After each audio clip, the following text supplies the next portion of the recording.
শুভ সন্ধ্যা বন্ধুরা। আজকে আমি তোমার সামনে নিয়ে আসলাম নবমীর দিন রাতের ব্লগটা নিয়ে।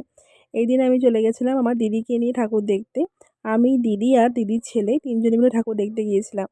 এই দিনকে আমি টাকি দিয়ে ঠাকুর দেখেছি, কারণ আমার দিদি কিন্তু এখনও পর্যন্ত টাকিতে কোনো ঠাকুর দেখিনি বলেও বলল যে, "তুই আমাকে টাকিটা একটু ঘুরে দেখা।"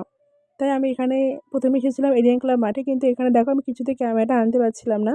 মানে এত লাইট ছিল ঠাকুরের মুখে, যার জন্য ক্যামেরা ঠাকুরের মুখটা আসছিলই না। কারণ তার মধ্যে এত গরম যে আমার দিদি এসে পরে ফ্যানের তলায় বসে পড়েছে ওর ছেলেকে নিয়ে। আর আমি এদিকে ফটোগুলো তুলছি, আমাকে বলল, "তুই ক্যামেরাটা কর, আমি একটু বসে নিই।" তারপরে আমি মেলায় চলে গেছিলাম। সেখানে গিয়ে আমার যেটা মানে পুজোর সব দিনই আমি খুঁজছিলাম, যেটা আমি পাইনি, আজকে পেয়ে গেলাম অবশেষে, মেহেন্দি।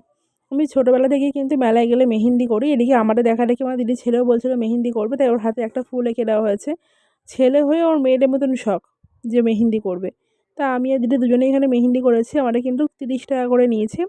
আমাদের মানে হাতে এপিঠ ওপিঠ সবটাই করে দিয়েছিল। প্রথমে দিদি গিয়েছিল বসতে, তো দিদি হয়ে গেলে আমি করেছিলাম। দিদি কিন্তু ডান হাতে করছে, তার কারণ ওর বাঁ হাতে অটোমেটিক ও মেহেন্দি করেছে, তার জন্য কিন্তু দিদি ডান হাতে মেহেন্দি করছে, আর আমি কিন্তু বাঁ হাতেই করেছিলাম। দিদি হয়ে যাওয়ার পরে আমি বসেছি, আমি এই ডিজাইনটা করলাম। আমার এই ডিজাইনটা বেশ ভালো লেগেছিলো। তারপরে দেখো আমার হাতে মেহেন্দিটা করা হয়ে গেছে, খুব সুন্দরই কিন্তু লাগছিলো। কিন্তু মেহেন্দিটা কিন্তু আমার পরের দিনই ১-২ দিন পরেই কিন্তু উঠে গেছিলো। ঠিক, আমি আমার নামটাও লিখে নিয়েছিলাম।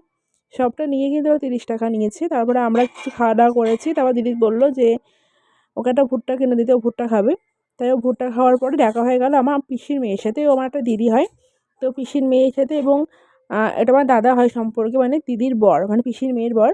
তো ওদের সাথে কিছু সময় গল্প করে তখন বললাম, "চল আমাদের বাড়ির দিকে চল।" রাস্তায় দেখা হয়ে গেছে যখন, তখন দিদি ওই যে আরেকটা দিদিকে পেয়ে গেছে, তখন আমার কথা ভুলেই গেছে। তা ওর সাথে গল্প করতে করতে আসছে। আমি আর এদিকে আমার দিদির ছেলে বাড়ি যাচ্ছি।